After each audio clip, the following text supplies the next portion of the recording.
Bismillahirrahmanirrahim. Assalamualaikum warahmatullahi wabarakatuh. Innal hamdalillah nahmaduhu wa nasta'inuhu wa nastaghfiruh wa natubu ilayhi wa na'udzu billahi min shururi anfusina wa sayyiati a'malina. من يهده الله فلا مضل له ومن يضلل فلا هادي له وأشهد أن لا إله إلا الله وحده لا شريك له وأشهد أن محمدا عبده ورسوله لا نبي ولا رسول بعده اللهم إنا نسألك علما نافعا ونعوذ بك من علم لا ينفع Rabbana zidna ilma warzuqna fahma amin ya rabbal alamin.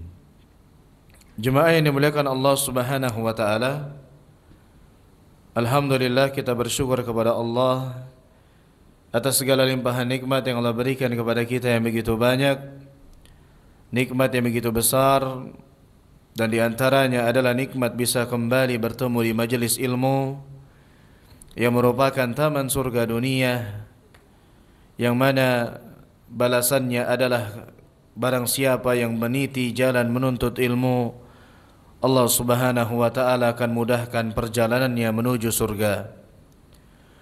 Rasulullah sallallahu alaihi wasallam bersabda, "Wa man salaka tariqan yaltamisu fihi ilma, sahhalallahu lahu bihi tariqan ilal jannah."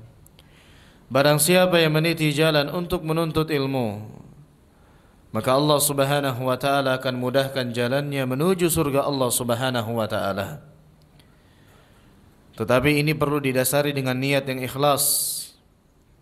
Ini perlu didasari dengan niat karena Allah Subhanahu wa taala dan bukan yang lainnya.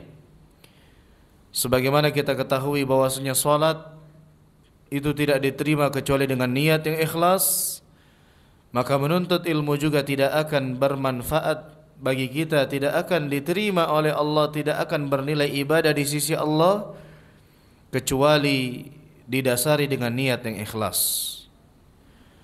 Bahkan seseorang yang duduk di satu majelis bisa saja pahalanya berbeda disebabkan keikhlasan mereka yang berbeda di sisi Allah Subhanahu wa taala. Karena menuntut ilmu ini ibadah yang sangat besar. Disebutkan dalam riwayat yang lain, Rasulullah sallallahu alaihi wasallam bersabda, "Man ghada ilal masjidi," barang siapa yang bergegas menuju masjid, "la yuridu illa ayata'allama khairan aw yu'allimah," tidak ada tujuannya ke masjid tersebut kecuali untuk mengajarkan kebaikan atau mempelajari kebaikan. Dan tidak ada kebaikan yang paling baik kecuali ilmu Allah. Dia tidak ke masjid tersebut kecuali hanya untuk mempelajari atau mengajarkan kebaikan. Kana lahu ka ajri hajjin tamma hajjatuh. Maka dia mendapatkan pahala seperti orang yang berhaji sempurna hajinya. Kita mungkin belum mampu berhaji dengan haji sesuai ketentuan rukun Islam, tetapi sangat mungkin kita mendapatkan pahala seperti haji dari ibadah-ibadah yang lainnya, di antaranya adalah menuntut ilmu seperti ini. Maka kita menasihati antara satu dengan yang lainnya untuk senantiasa ikhlas karena Allah Subhanahu wa taala, karena sejatinya seseorang itu akan dimudahkan istiqamah tatkala niatnya itu adalah semua yang dikerjakan ikhlas karena Allah Subhanahu wa taala. Oleh bahkan karena itu sahabat, ya, kita bisa lihat para sahabat Nabi sallallahu alaihi wasallam khawatirkan mereka, bukan dikhawatirkan dengan kefakiran yang lainnya, bukan, tetapi dikhawatirkan oleh Nabi sallallahu alaihi wasallam kepada para sahabat adalah syirik yang tersembunyi. Apa itu kesyirikan yang tersembunyi? Riya. Ingin dilihat, ingin didengar, atau mengharapkan sesuatu di sisi manusia berupa pengakuan dan yang lainnya. Maka kita terus menasihati untuk senantiasa ikhlas kepada Allah Subhanahu wa taala, karena ikhlas ini berat. Sekelas ulama saja, Sufyan Ats-Tsauri rahimahullah mengatakan, "Ma a'lajtu syai'an ashadda 'alayya min niyati li'annaha tataqallabu 'alayya." Tidak ada perkara yang paling berat aku obati, kata Sufyan Ats-Tsauri rahimahullah, kecuali niatku. Karena niat itu terbolak-balik. Di dalam satu ibadah bisa jadi niat kita itu terbolak-balik. Di awal kita ikhlas, di tengah kita agak turun, di akhir nanti bisa semakin turun atau kembali kepada ketujuan awal. Ikhlas kita terbolak-balik. Ya, maka kita butuh senantiasa meminta pertolongan kepada Allah agar bisa senantiasa ikhlas kepada Allah, sebagaimana Nabi SAW berdoa bahwasanya Nabi SAW meminta ampunan kepada Allah Subhanahu wa taala kepada perbuatan kesyirikan yang beliau ketahui. Ya, Allahumma inni astaghfiruka an usyrika bika wa ana a'lam. Ya, kurang lebih seperti itu. Ya Allah, aku memohon ampun kepadamu dari menyekutukanmu sementara aku mengetahuinya. Dan syirik kecil itu diantaranya adalah riya yang merusak keikhlasan seseorang. Wa astaghfiruka mimma la a'lam, dan aku meminta ampun kepadamu ya Allah dari sesuatu kesyirikan yang aku tidak ketahui, tidak sadar ternyata kita tidak ikhlas kepada Allah Subhanahu wa taala. Nah, para ulama juga mengatakan qaidah makana lillahi yabqa atau makana lillahi baqin, sesuatu yang karena Allah maka dia akan konsisten, akan tetap dan mudah untuk dipertahankan. Nah, kita lanjutkan pembelajaran kita, ma'asyiral muslimin. Ini adalah pertemuan yang kedua membahas bab yang keenam, yaitu obat penyakit hati. Bagi yang memegang buku halaman 119, di situ awal babnya, yang mana kita sudah sebutkan pada pertemuan sebelumnya, ada 4 poin cara agar kita bisa mengobati hati kita. Ya, sebagaimana kita sudah sebutkan pada pertemuan sebelumnya, tidaklah Allah Subhanahu wa taala menurunkan sebuah penyakit kecuali Allah juga turunkan obatnya. Artinya apa? Tatkala hati kita sakit, maka ada obatnya. Jangan berputus asa.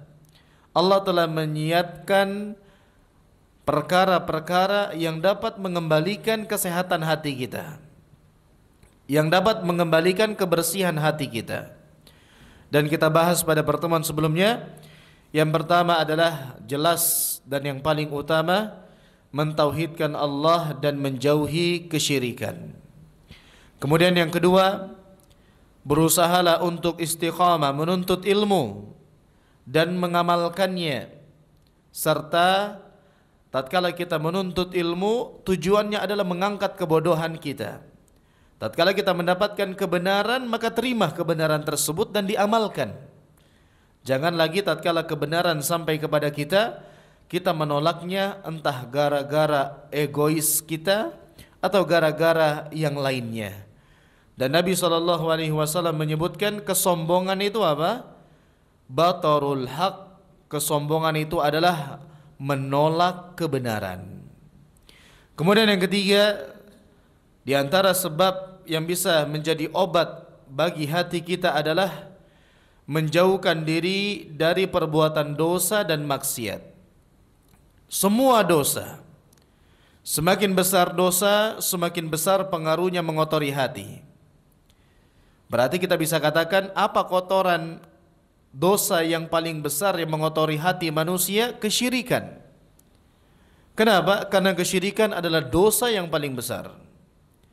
Dan apa obat penawar membersihkan hati kita yang paling besar dampaknya? Tauhid. Lawan daripada kesyirikan. Baru yang setelahnya kita jangan mendekati kemaksiatan. Walaupun mungkin hanya pandangan yang kita lancarkan kepada yang haram, pendengaran yang kita gunakan mendengarkan yang haram, sekecil apapun tapi itu adalah kemaksiatan, pasti ada pengaruhnya kepada hati kita. Dan kita sudah sebutkan pada pertemuan sebelumnya bahwasanya di antara efek buruk dosa menghalangi seseorang dari ibadah. Seorang ulama sekelas Sufyan Ats-Tsauri aja mengatakan, aku terhalangi dari mengerjakan sholat malam selama 5 bulan disebabkan aku mengerjakan dosa. Satu dosa yang aku kerjakan. Bayangkan 5 bulan tidak bisa mengerjakan sholat malam gara-gara dosa yang dia kerjakan. Maka jauhi perbuatan dosa dan kemaksiatan. Kemudian yang keempat yang kita bahas pada pertemuan sebelumnya yang terakhir, berbanyaklah berzikir kepada Allah dan perbanyaklah istighfar. Perbanyak berzikir kepada Allah karena kita mencari ketenangan, kita mencari kedamaian, kebahagiaan itu dengan mengingat Allah. Bukan saya yang mengatakan, Allah yang berfirman di dalam Al-Quran, ala bizikrillahi tatma'innul qulub. Hanya dengan mengingat Allah, memperbanyak zikir kepada Allah, hati menjadi tenang. Maka bisa kita katakan orang yang sangat-sangat kurang zikirnya, orang yang lupa sama Allah, dia adalah orang yang tidak pernah tenang di dalam hidupnya atau sengsara. Entah dia banyak fasilitas, banyak kekayaan, banyak materi dunia, tapi dia lalai dari mengingat Allah. Dia mencari kebahagiaan yang tidak pernah dia dapatkan kebahagiaan tersebut karena dia jauh dari mengingat Allah. Kemudian perbanyak istighfar, karena kita semua pendosa. Semua kita punya dosa, dan kita sebutkan pada pertemuan sebelumnya setiap dosa itu adalah noda hitam di hati kita. Bagaimana agar noda hitam tersebut hilang? Perbanyak istighfar, bertaubat. Nabi saja dalam sehari tidak kurang dari 100 kali. Kok kita malah tidak beristighfar? Iya. Kemudian yang kelima, di halaman 122, obat penyakit hati yang kelima adalah membaca Al-Quran setiap hari. Weh, kok setiap hari Ustadz? Ya itu idealnya seorang muslim. Makanya kita sholat dalam sehari berapa kali? 5 kali, 17 rakaat. Di sana tidak akan sah sholat tersebut kecuali kita membaca sesuatu dari Al-Quran. Di antaranya surat Al-Fatihah. Ya, loh kok setiap hari Ustadz? Bukannya Ramadan aja Ustadz? Ya Ramadan memang bulan Al-Quran, Syahrul Quran. Tetapi membaca Al-Quran itu bukan hanya di bulan Ramadan. Coba cek Al-Quran di rumah sudah berdebu belum? Ya, oh enggak Ustadz, saya pakai HP selama ini. Iya. Lihat ya Al-Quran, bagaimana interaksi kita kepada Al-Quran. Ini juga ada rentetannya. Rentetan dari mana? Banyak mengingat Allah tadi. Bagaimana cara terbaik mengingat Allah? Di antaranya membaca Al-Quran, kalamullah. Ya, kita jangan jauh dari Al-Quran. Saya pernah membaca sebuah kutipan di media sosial, Masya Allah, sangat bagus sekali. Dia mengatakan, yang pertama, sekiranya interaksi kita kepada Al-Quran sebagaimana interaksi kita kepada HP, akan terjadi perubahan besar di hidup kita.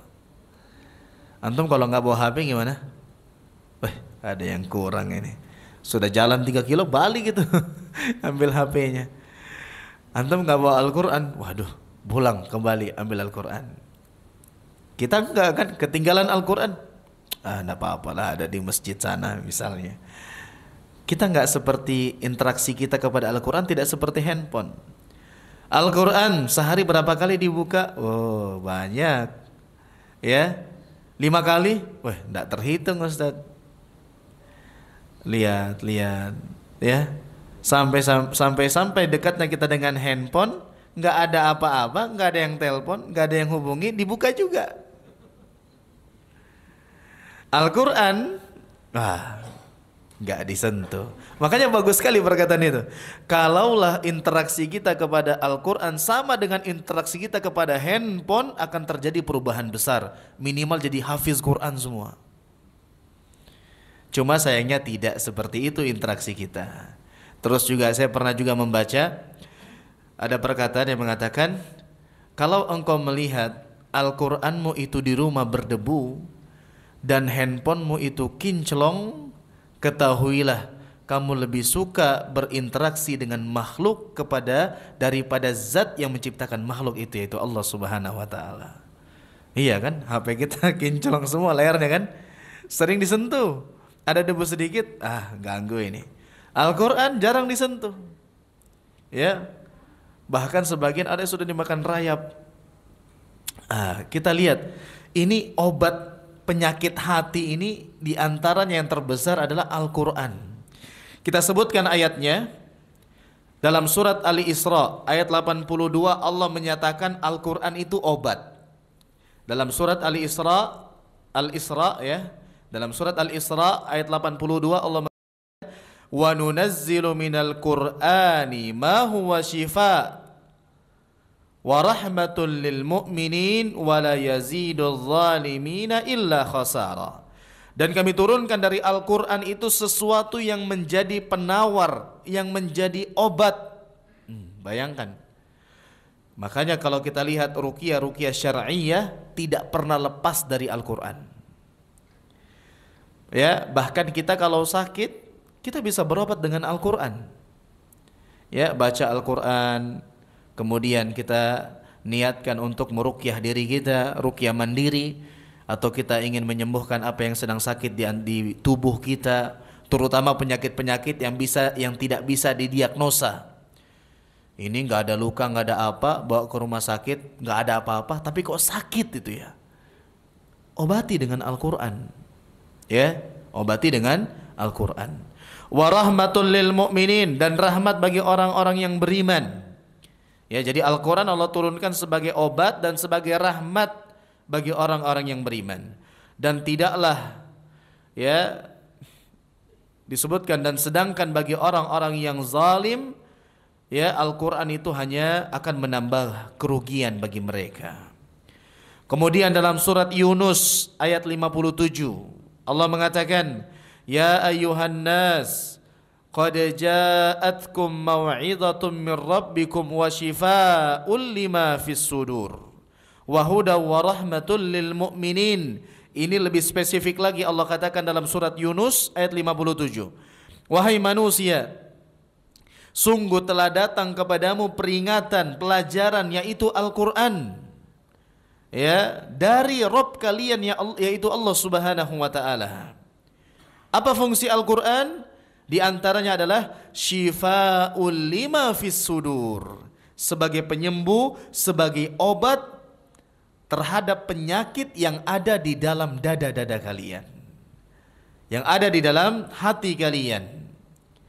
Wa hudaw wa rahmatul lil mu'minin, serta petunjuk dan rahmat bagi orang-orang yang beriman. Maka baca Al-Quran. Ya, baca Al-Quran jemaah sekalian. Interaksilah dengan Al-Quran. Kita ini terkadang lebih semangat membaca yang belum ada jaminan pahalanya. Baca status orang, diikutin, oh dia lagi di sini, oh dia habis beli ini, oh dia habis beli ini, oh ternyata rusak barangnya, diikutin semuanya, dibaca. Atau mungkin sibuk dengan yang bukan urusan kita. Ada orang yang berseteru, ada orang yang bertikai, kita yang nonton episode-episodenya sampai selesai. Ya, kita yang baca.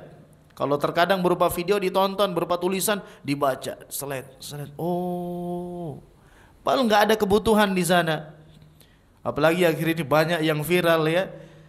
Itu melalaikan kita. Kalau bukan urusan kita, sekedar tahu saja, tidak perlu memperdalam. Makanya sahabat Utsman bin Affan pernah mengucapkan perkataan emas. Beliau radhiyallahu anhu mengatakan, "Lau taharat qulubuna ma syabi'at min kalamillah." Sekiranya hati kita ini bersih, kata sahabat Utsman bin Affan, maka kita tidak akan pernah kenyang, tidak pernah puas dari Al-Quran. Nyatanya hati kita kotor, 5 menit langsung tidur. Ngantuk, nih lagi capek ini. Padahal kalau dikonversi, buka Al-Quran 5 menit, perbandingannya dengan handphone 1,5 jam. Ya, handphone baru 5 menit, belum apa-apa ini, baru sebentar. Tapi Al-Quran ngantuk. Sampai ada orang yang mengatakan, ya, mungkin dia sudah tahu bagaimana di lapangannya, dia mengatakan, kalau kamu susah tidur, ambil Al-Quran. Malam-malam kan kadang orang, susah tidur kita ini, ayo kemana kita nih, nongkrong di mana kita ini, suruh aja ambil Al-Quran. Paling lama 1 jam itu sudah tidur itu, atau bahkan 15 menit sudah tertidur. Maka itulah kita, ya, kita sangat jauh dari Al-Quran. Maka bagaimana cara obat hati kita, agar mengobati hati kita, agar menyehatkan hati kita? Interaksilah dekat dengan Al-Quran. Kita bisa katakan, jangan ada hari kecuali ada Al-Quran yang dibaca. 1 juz, banyak sekali Ustadz. Banyak kalau kita nggak pakai metode. Sekali duduk 1 juz beratnya. Tapi kita bagi, misalnya kita sholat wajib sehari 5 kali. Selesai sholat wajib atau setelah itu sholat ba'diyah, udah, jangan kemana-mana, baca 2 lembar. 5 kali menjadi 10 lembar. 10 lembar itu 1 juz. Rutin setiap bulan khatam Al-Quran. Atau ndak usah lah setiap bulan, lewat dikit lah, Sabtu Ahad libur, dikurangi targetnya. Kenapa? Weekend mungkin nggak apa-apa, dikurangi, ya tadinya 2 lembar, kalau weekend 1 lembar aja. Penting ada, ya, usahakan bagaimana kita bisa baca Al-Quran. Jangan, apalagi kalau di masjid, insya Allah kalau kita nggak baca Al-Quran, ada orang lain yang baca. Di rumah kita ini siapa yang baca kalau kita nggak baca? Di rumah anak sibuk dengan TV-nya, istri sibuk dengan belanja online-nya, kita sibuk dengan HP kita, masing-masing sibuk dengan kegiatannya. Pas ditegur, Abi kok main HP terus? Enggak, ini kerjaan. Misalnya, kadang istri menegur kita kan, kok di depan layar terus, kok begini terus. Terkadang kerjaannya cuma 30%, sisanya scroll-scroll, pas ditanya, enggak ini kerjaan. Ya, maka perhatikan jemaah sekalian, dekatkan diri dengan Al-Quran. Jangan sampai rumah kita itu jadi kuburan. Nabi SAW bersabda, dilihat di halaman 123, La taj'alu buyutakum maqabir. Janganlah kalian jadikan rumah-rumah kalian seperti kuburan. Lihat, Nabi mengatakan rumah yang tidak pernah dibacakan Al-Quran itu ibaratkan rumah seperti kuburan. Ya, maka baca Al-Quran. Jangan kita samakan rumah kita dengan kuburan. Kemudian Nabi SAW mengatakan, Inna syaitana yanfiru minal bait alladzi tuqra'u fihi suratul Baqarah. Sesungguhnya syaitan akan lari dari rumah yang di dalamnya dibacakan surat Al-Baqarah. Makanya antum baca Al-Quran, gak ada masalah. Antum menyengaja baca, menyengaja pindah. Mungkin baca hari ini, beberapa hari ke depan di kamar, kemudian beberapa hari ke depan di ruang tamu, beberapa hari ke depan di kamar satunya, gak ada masalah. Antum baca, istri antum suruh baca, anak-anak suruh baca. Tatkala semua sudah baca, bisa putar murotal dan seterusnya. Cuma kita malas baca masalahnya. Sampai sering di antara pertanyaan yang sering masuk, Ustadz, rumah kan kalau dibacakan surat Al-Baqarah kan syaitan lari. Bagaimana kalau kita putar murotal saja? Sampai seperti itu pertanyaannya. Ini tidak mau baca dia ini. Dia mau putar murotal, Misari Rosid diputar. Misari Rosid diulang-ulang. Orang yang ngapain? Scroll HP. Murotal yang diputar. Ya itu kebaikan, putar murotal di rumah kebaikan. Tapi hadis ini Nabi katakan dibaca. Tuqra, qara'a. Ya, dari kalimat qara'a, dibaca, tuqra'u, dibacakan. Maka jelas, ya, kita jangan jadikan rumah kita seperti kuburan dengan menjauhkannya dari Al-Quran. Terus kemudian yang keenam, di antara obat yang bisa menyembuhkan penyakit hati kita adalah selalu bertaubat kepada Allah. Ya, Seorang yang beriman harus selalu bertaubat kepada Allah setiap hari. Makanya taubat itu kata para ulama wazifatul umur, ibadah seumur hidup. Ya. Jadi taubat itu bukan tatkala kita merasa melakukan dosa aja, tapi taubat itu seumur hidup. Selama Anda hidup, selama itu Anda terus dituntut bertaubat. Ya, kita sudah sebutkan ya, sering sekali berulang-ulang di tempat ini, tapi nggak apa-apa kita sebutkan sedikit. Karena kenapa kita harus bertaubat? Karena kita kemungkinannya itu yang pertama jelas, karena kita banyak dosa. Yang kedua, karena kita kurang maksimal menjalankan kewajiban ibadah.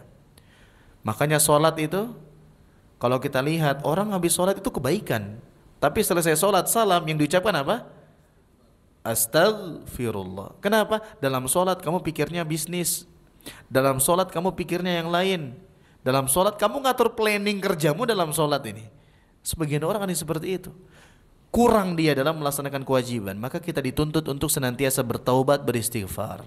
Kemudian yang ketiga, ada kalanya kita kurang mensyukuri nikmat. Nikmat kita sudah banyak Allah berikan, tapi kita kufur nikmat. Makanya nikmat, salah satu contoh saja, keluar kamar kecil, keluar kamar mandi, kita habis buang hajat, perkara yang sering diremehkan orang, kita mengucapkan apa? Gufronaka, ampunanmu ya Allah. Kenapa? Bisa jadi Anda selama ini gak mensyukuri bisa buang air secara normal. Maka tidak ada alasan kita terus bertaubat kepada Allah, beristighfar kepada Allah Subhanahu wa taala. Bahkan suri tauladan kita Nabi SAW bertaubat kepada Allah dalam sehari sebanyak berapa? 100 kali. Bahkan pernah dalam satu majelis beliau mengucapkan 100 kali ucapan Rabbighfirli wa tub alayya innaka antat tawwabul ghafur. Atau dalam riwayat yang lain, Rabbighfirli wa tub alayya innaka antat tawwabur rahim. Dalam satu majelis 100 kali. Artinya apa? Ingin hati bersih, ingin hati sehat, senantiasa kembali kepada Allah, senantiasa bertobat kepada Allah, senantiasa beristighfar. Ya, jangan lupa zikir pagi petang. Di antara rentetan zikir pagi petang, istighfar 100 kali. Astaghfirullah wa atubu ilaih. Kemudian yang ketujuh, obat penyakit hati adalah berbuat baik kepada manusia. Oh, ternyata bukan hanya kaitannya dengan Allah, dengan manusia juga itu di antara sumber yang menjadikan hati kita sehat. Ya, berbuat baik, membantu, menolong manusia akan menjadikan hati itu menjadi sehat dan hidup. Ya, akan menjadikan seseorang mendapatkan kebahagiaan tentunya. Kemudian adapun orang yang lebih berhak supaya kita berbuat baik kepadanya adalah siapa? Kedua orang tua kita. Ini nih, kalau mungkin kita kenapa susah khusyuk dalam ibadah, kok hidup ini nggak tenang, kok hidup ini nggak bahagia, bisa jadi Anda kurang baik kepada kedua orang tua. Sama kawan baik, sama orang tua nggak baik, itu kesalahan besar. Sama orang lain bisa milih kata-kata, sama orang tua nggak bisa milih kata-kata, itu kesalahan besar.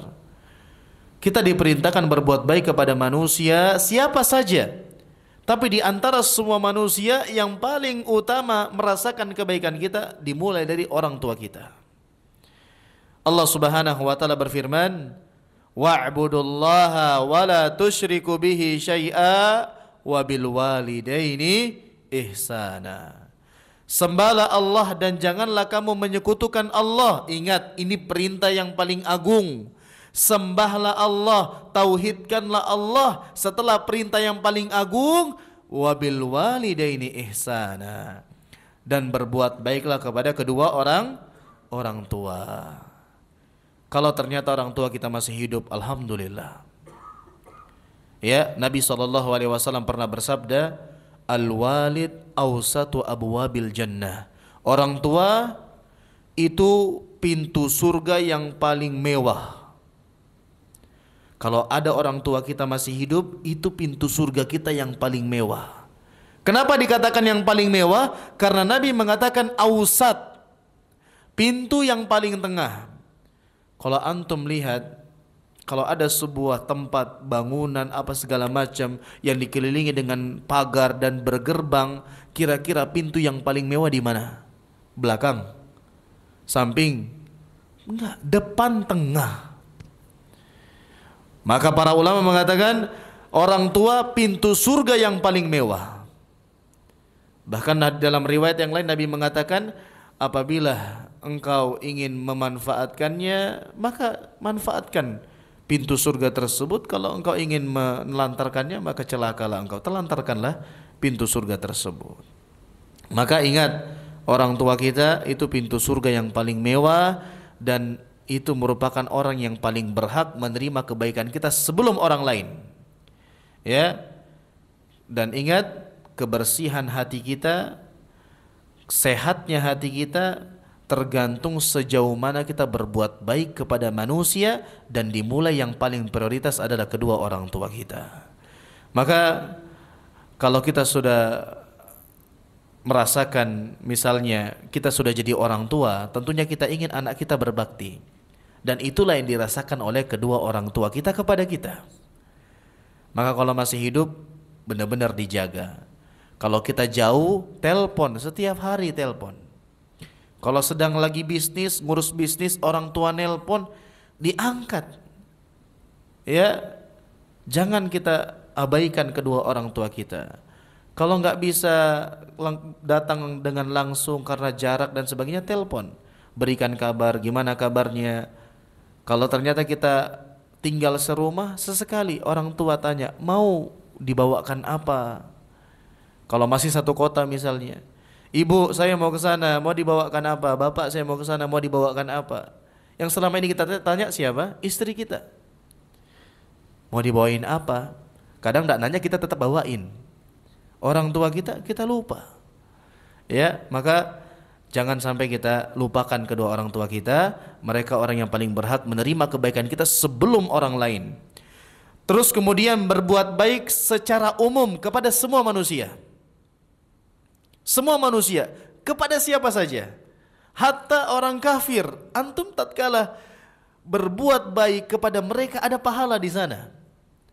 Ya, berbuat baik kepada siapa saja. Islam ini rahmatan lil alamin. Makanya tatkala kita mengaitkan kebaikan, orang yang paling baik, orang yang paling ideal itu siapa? Nabi SAW bersabda, khairun nasi anfa'uhum linnas. Manusia terbaik adalah manusia yang paling bermanfaat bagi orang lain, yang paling banyak memberikan kebaikan bagi orang lain.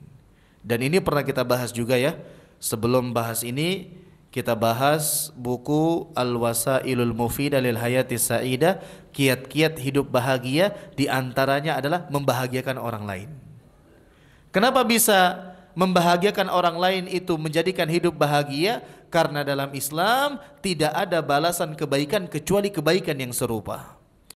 Ya, dan al-jaza min jinsil amal, balasan sesuai dengan amal perbuatan. Anda berbuat baik kepada orang lain, Anda bahagiakan orang lain, Allah akan bahagiakan Anda. Ya, maka perhatikan agar hati kita menjadi bersih, agar hati kita terangkat penyakitnya, berbuat baik kepada manusia. Ya. Makanya ingat, ini poin penting. Muslim yang ideal, dia hubungannya kepada Allah baik, hubungannya kepada manusia baik. Jangan salah paham, aku yang penting Allah aja, mau manusia bagaimana tidak ada urusan. Jangan seperti itu. Makanya Nabi SAW bersabda dalam sebuah hadis, aktsaru ma yudkhilun nasal jannah taqwallahi wa husnul khuluq. Yang paling banyak memasukkan manusia ke dalam surga itu dua, ketakwaan dan akhlak mulia. Takwa ini apa? Hubungan baik kepada Allah. Akhlak mulia ini apa? Hubungan baik kepada sesama manusia. Ya. Ya, ini jemaah sekalian yang bisa kita sampaikan pada kesempatan kali ini. Kurang lebihnya mohon maaf. Insyaallah kita tersisa satu pertemuan lagi. Kita akan bahas 3 obat penyakit hati yang tersisa. 3 apa 4 ini? 4 obat penyakit hati yang tersisa beserta penutup dari penulis buku ini. Insyaallah pada kesempatan berikutnya yang akan datang, semoga Allah berikan kemudahan. Demikian jemaah sekalian, semoga menjadi ilmu yang bermanfaat dan semoga kita bisa amalkan. Dan ingat, inti dari semua ilmu yang kita kaji di majelis ilmu adalah menjadikan kita semakin takut kepada Allah. Aslul ilmi khasyatullah. Inti daripada ilmu adalah menjadikan Anda semakin takut kepada Allah Subhanahu wa ta'ala. Maka semoga kita bisa amalkan kebaikannya dan semoga kita bisa jauhi segala keburukan-keburukan yang telah kita kaji di majelis kita agar mudah jalan kita menuju surga Allah Subhanahu wa taala. Amin ya rabbal alamin. Demikian kita akhiri dengan doa kafaratul majlis. Subhanakallahumma bihamdik asyhadu an la ilaha illa anta astaghfiruka wa atubu ilaik. Wa akhiru da'wana anil hamdulillahi rabbil alamin. Assalamualaikum warahmatullahi wabarakatuh.